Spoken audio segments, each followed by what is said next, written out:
今年我真的很害怕，那你银行里的那筆錢就不用被凍結。不是按照網上移民局要求的資料就能把簽證這件事搞定。因為我自認規規矩矩的把所有事情都做完了，每次都新鮮，每次都速審，就是有一些新的要項，讓你無法預料的心情哈。Hello， 大家好，我是阿麗，我是阿范。來泰國退休申請簽證真的像參加馬拉松一樣，每年一次。聽到很多網友的留言，大部分人都說很怕見到移民局的工作人員，很煩。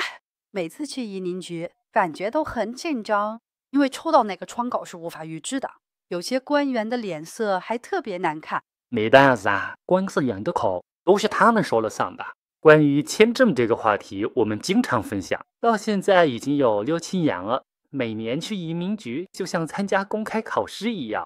我們好像很有經驗，但有些事情如果突然規則變了，其實我們也只能硬着頭皮繼續。這個遊戲我覺得很多人都很討厭去玩，但也沒辦法，因為你來泰國生活，這些事情你確實得面對，除非你的錢包夠鼓，買個精英簽證就完全不用考慮那麼久。應該都是這麼說的，移民局很多問題都是用錢解決的。但都是虛虛。這一集我們想聊聊關於簽證的事兒，要帶什麼具體文件其實很簡單，但其實真的有那麼簡單嗎？有時候有些事情可能大家都不知道，我們背後遇到過什麼事，我反而覺得那些才是最寶貴的，因為整個過程不是你把文件都交了就行了。今年我覺得慶幸點嘛，不是死板地按照網上要求的資料就能把這事解決。可能有些新網友會覺得很混亂，究竟 AI 和阿森以前是持什麼簽證留在泰國的嗎？以前阿凡是獨立申請退休簽證，而我是依親簽證。阿凡最初是在香港申請的挪威簽證作為退休簽證，他每年都需要買一份保險，再這樣買下去，我們就真的成為窮退休啊！窮退休都不行嗎？是啊，香港要買，這裡也要買，哇，開銷實在太大啊！這邊的保險就是額外的。交給泰國的這份是因為退休簽證才買的保險，每年都會因為申請人年齡增長而漲價，而且跟簽證相關的保險是特別貴的，所以我們倆嘛一直都想放棄原有的簽證。而且我知道，來到泰國申請一個獨立的簽證之後，第2年我就有資格可以直接轉成依親簽證了。有一堆文件要交，無論如何啦，那些文件其實我都已經準備齊全了。為什麼我這麼想最終轉成依親簽證啊？就是因為可以把那80萬泰銖解凍，因為依親簽證是不需要財務證明的，所以去年我就放棄了我的依親簽證，阿范也放棄了他在香港申請的退休簽證。我們回香港過冷河，然後再回到泰國，各自申請一個獨立的退休簽證。為什麼我要講得這麼詳細？第一，我怕新的網友不太明白，而且如果我不講清楚一點，大家就會不明白我接下來為什麼會在普吉島移民局這麼生氣。我以上講的方法有沒有跟移民局確認一下才決定去做的嗎？當然有了，我簡單說一下正常的退休簽證流程。首先，比如我們跨省搬到了普吉島，我們第一件事先找一個住址的，簽好租約。如果你是買房就買房，總之你要有一個住址證明。接着拿住址證明去辦理 TM30。有很多網友問我只住幾天是不是也可以申請住址證明呢？阿提亞那邊說住6個月以上都可以試着申請，普吉島這邊就要求1年，要根據具體個案而辦理。你也知道官員的事情，所以各地有各地的規定，但總之都是要報備的，一句話說了。接着我們就可以開始申請長期居留簽證了。那時候我們從曼谷搬到芭提雅非常順利，總之我們的文件齊全又想他們也難不倒我們。但是今年我們來到普吉島，真的有那麼順利嗎？我們剛到普吉島，去移民局辦理90天報到手續。T30發現那些官員人都很好，我還沒見過有工作人員跟我開玩笑的，很清楚明了，他們的做事方式很清晰。終於遇到一家比較正常的移民局了。是的，算是比較正常的移民局，比起之前在曼谷、芭提雅甚至其他是不是都要正常的多。和以往一樣，我們要辦理退休簽證，當然要先去移民局打探一下近況，順便拿一些表格，順便問問他呢，到底需要哪些資料？但是怎麼樣？有個秘密要爆料，很勁爆。確實挺勁爆的。我們現在來示範一下，怎麼樣？張先生，你今天來想幹嘛？我想再續辦舊的退休簽證。續辦舊簽證？數字出來。你把你的護照拿來給我看看。曹喜元，我老婆今年想轉成醫軍簽證，今年轉醫生。護照給工作人員照，他看完之後，你去年是在崇武里內的，也就是芭提雅內呢。那你今年為什麼來這裡？哦，我想搬來這邊住，喜歡普吉。看完之後，他的表情已經有點奇怪啊，不知道怎麼回事。玩家這麼爽。工作人員好像回答不了我的問題，他就說拿着護照進去給另一個高層看。我想他是去找更高職位的人位。等了很久，那人在屏風後面把臉遮住，你是看不到他的樣子的。我們都等了很久。當時是下午，已經沒什麼要辦簽證的人坐在那裡了，沒什麼的。還是等很久，等了很久，真的等了很久，都想着應該沒問題，這些都是小事，為什麼要等這麼久？後來那個工作人員出來了，工作人員一出來就遞給我們一張紙。我心裡想，什麼紙啊？不會是什麼特別的東西吧？原來這張是個，只不過是申請南歐簽證續簽需要帶什麼文件的清單。誰知道他就在那張紙上開始畫東西，開始刪減內容。最嚴重的就是他把存款的80萬泰銖的期限隨手一揮就改了。正常來說，在泰國申請退休簽證，無論你是首次申請還是續簽，筆見光的時候，在那一天之前的3個月，以及批簽之後，也就是核實了你的資料，都已經給你簽證之後，那3個月這段時間，你的80萬泰銖在銀行裡應該是被凍結的。其餘的日子你是可以度用的，但也不能少於40萬泰銖。簡單來說，銀行的存款只可以存得更多，不能少於官方指定的數了。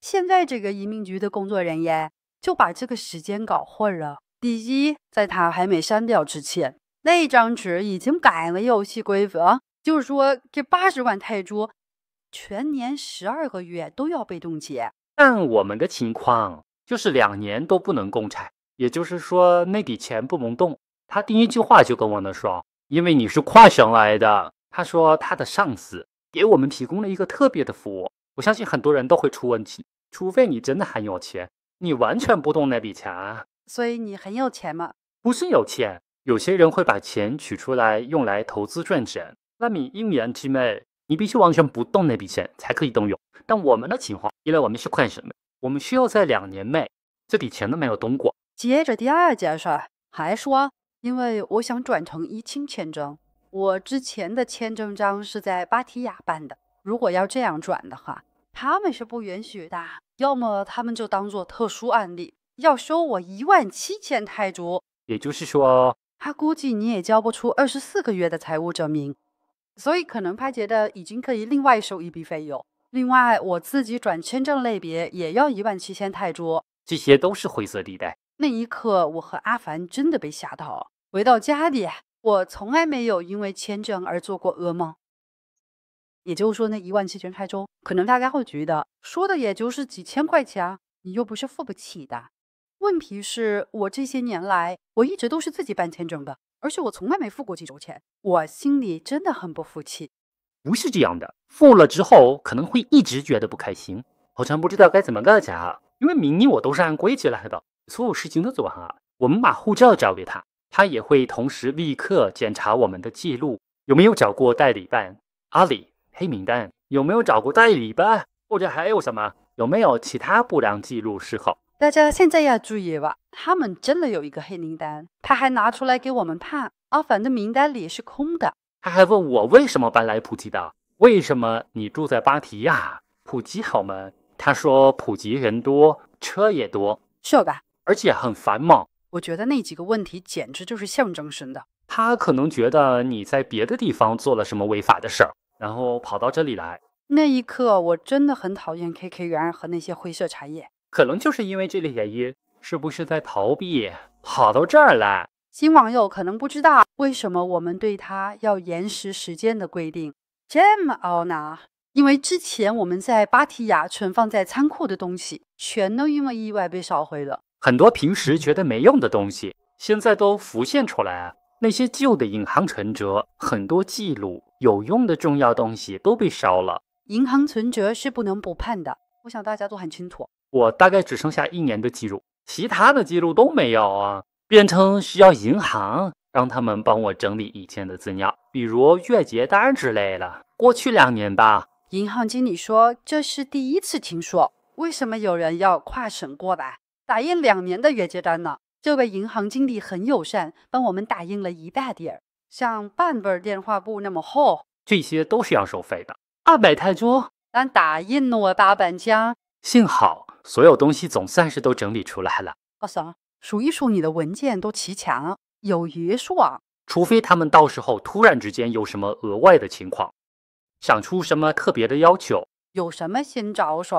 偷襲？對，你笑得挺開心吶，但問題在我身上。我現在有2難：第一，要麼我把那17000泰銖交給移民局，然後把我的獨立簽證轉成移青簽證類別；要麼就回香港重新申請一次。其實我並不介意回香港重新申請的，如果他們耍壞的話。但問題是，現在移民局的政策其實已經改了。如果老公在泰國再申請 Non-O 簽證並成功獲批後，但是老婆或代理在香港申請移青簽證，不知道為什麼很多案件都不獲批，移民局完全沒有解釋。這些也是我很多網友這已經證實的事兒了。你知道在香港申請要申請多久嗎？你是不知道的，那你真的要停在香港。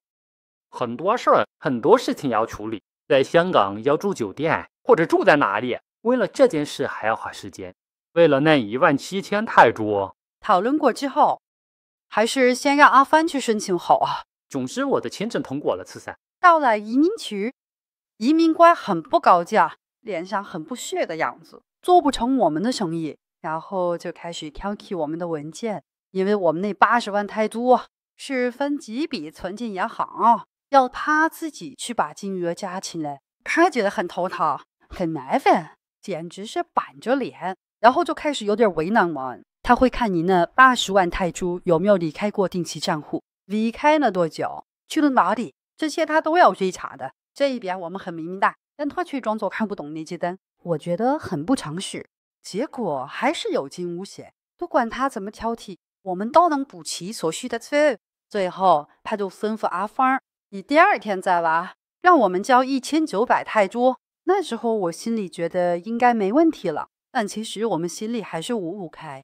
結果第2天去的真的批准了簽證。這次的經歷都覺得以前從來都沒有真正遇到過。還有阿帆拿到簽證之後，起碼已經有一半的事情辦妥了，那我這邊又怎麼辦呢？阿帆真很尊重我，他讓我自己賺錢，我就是死都不肯給那17000泰銖，我絕不會助長他們這些人。那怎麼辦呢？因為我去年才從移青轉成獨立簽證，所以我只有15個月的存款財務證明，就賭一把吧，看看移民局接不接受嘛。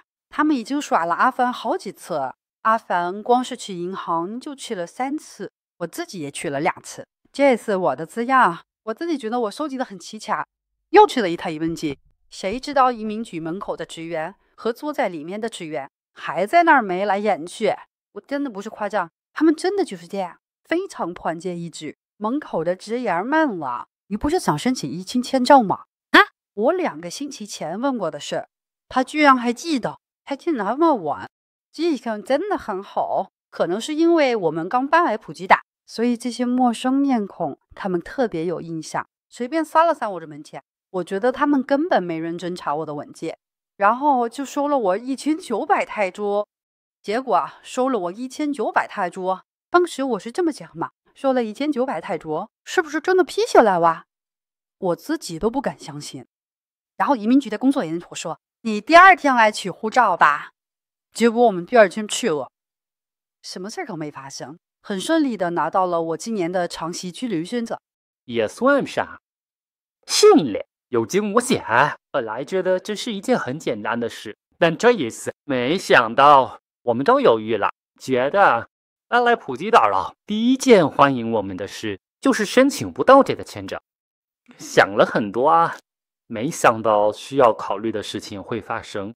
有什麼我們可以提醒大家的？如果大家來泰國申請退休簽證，現在一定要有銀行賬戶。其實我的建議是，如果你真的打算明年都會在泰國居住，那80萬泰銖最好一直保持在銀行裡啊。今年的規定已經變成1年內不能動用，普吉島這邊就是這樣的。這應該是最新的例子，有白紙黑字寫在文件清單上，其中一條規定是這樣寫的：舊的銀行存折蓋了章的粗眼，要買嗎？打了2個孔，作廢呢也都要保存好。還有一件事我想罵了，其實他們在辦理過程中還要求我們提供在芭提雅居住的租賃合同，他們所有的人都要求我們給他們仔細的看一看。幸好我們都保留着。現在近2-3年的簽證都需要拍家裡的照片，在家門口要拍門牌，要很清楚。不要用自拍呀，芭提雅不接受自拍呀。我們曾經有一張照片是自拍的，都得回家重新拍。我都建議不要用自拍呀。如果他們挑剔起來，真的很難說的。第二就是地圖，芭提雅和曼谷需要你當場手畫你家的意圖，普吉島就要求你要標出經緯度。非常感謝大家聽我和阿凡聊了這麼久，希望大家不會嫌我們囉嗦。就是這樣的，你搬到一個新銀行，有好有壞。關於簽證這方面，你說難也行，說不難也行。不過大家現在聽到這裡，我也要送大家一份小禮物，就是簽證懶人包。這裡有一份文件，寫了現在最新的簽證要求文件，還有大家需要注意的地方。如果大家真的要來泰國辦理簽證，就可以拿這份文件作為參考。有一件事非常重要，大家一定要記住：移民局規定，銀行存款證明的更新日期必須和你提交簽證申請的日期一致。也就是說，如果你要去移民局申請簽證的話，記得在同一天去打印銀行存折，必須要顯示同一天的日期。相信大家可以少走很多彎路。希望這款事能幫到有需要的。如果覺得這一集對你有幫助的話，麻煩大家在留言區給我打個1，點個讚，還沒訂閱的就訂閱一下吧。好，拜拜。拜拜。終於把簽證辦好，在普吉島第一次了。對，是在普吉島辦好的，還是有點心疼。這次真的不簡單了。